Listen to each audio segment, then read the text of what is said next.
Jeff Holland. This is a lamellophone, or an Mbira, from Uganda in East Africa. I've collected these. These actually started my musical journey around the world.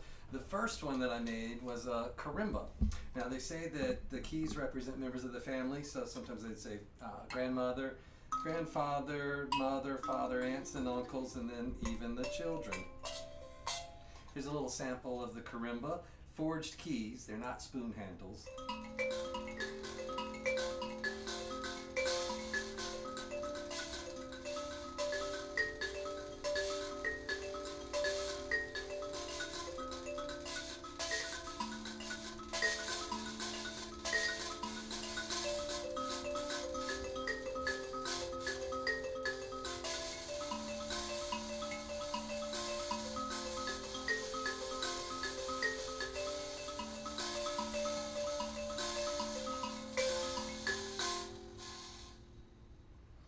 So a lot of people ask, what are the buzzers for? Well, the full name of the instrument, for instance, this one from Zimbabwe, is called an Mbira dzevadzimu. That means voice of the ancestors. And so the keys are grouped together, and to relate more to maybe an animal would be shumba, the lion, or the antelope, or the monkeys. And so they, just like a family having a conversation, the animals talk too. But the ancestors are ever present in our life, and they influence the playing of some Mbira players as they're playing longer passages, or passages longer. And you can actually start to hear animal sounds and waves start to come in the two or more players of that buzzing mechanism. And so they say that's dzevadzimu, of the ancestors. This is an instrument that is in the Iamellophones tuning, which is a fairly traditional tuning. Each family would have their own tuning that they would share, and so it's a little different. This Mbira by Tute Chimgamba is in Gandanga tuning. This one is by Chris Maslanga from Zimbabwe, and it's in the Iamellophones tuning. This is the song Iamellophones.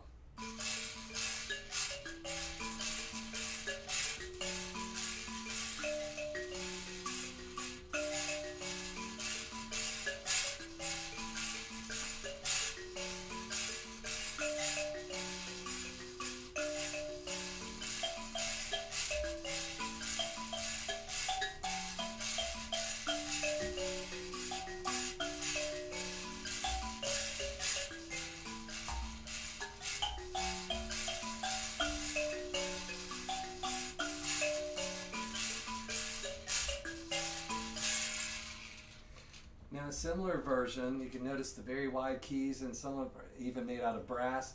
It's said that these were forged or hammered from old World War II Army mattresses, and they would flatten out the frames of the mattress to make it. So they're not actually spoon handles, they are forged from welding rod or some type of metal rod. So this is a pair that my wife and I played that are made by Samuel Majuru. And I've done a little bit of tuning, minor tuning, to bring them close together. Maybe I'll get her in a future video and we'll play together.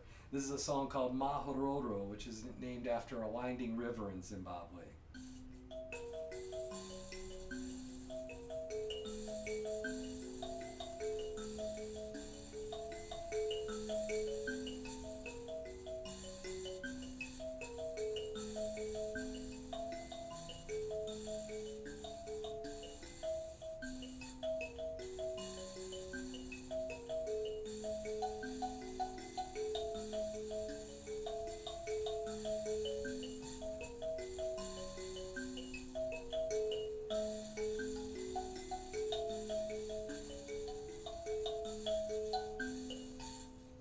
So you notice how the buzzing is much more subdued on this instrument.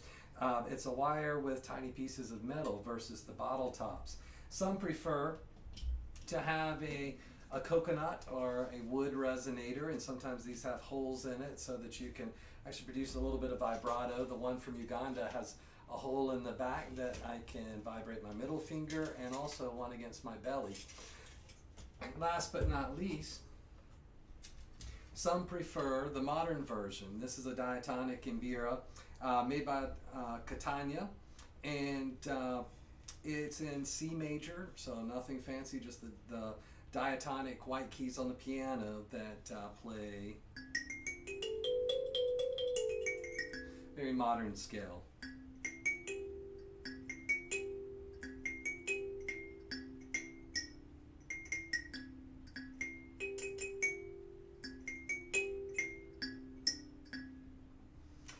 Thanks for tuning in and watching, and I hope to bring more instruments your way. I'm Jeff Holland with Drum for Work, Our World Festival, and Drum 234, and of course Zimu. Zimu's our instrument mascot. He loves Mbira, and he was actually named after the Mbira Zava. Zimu!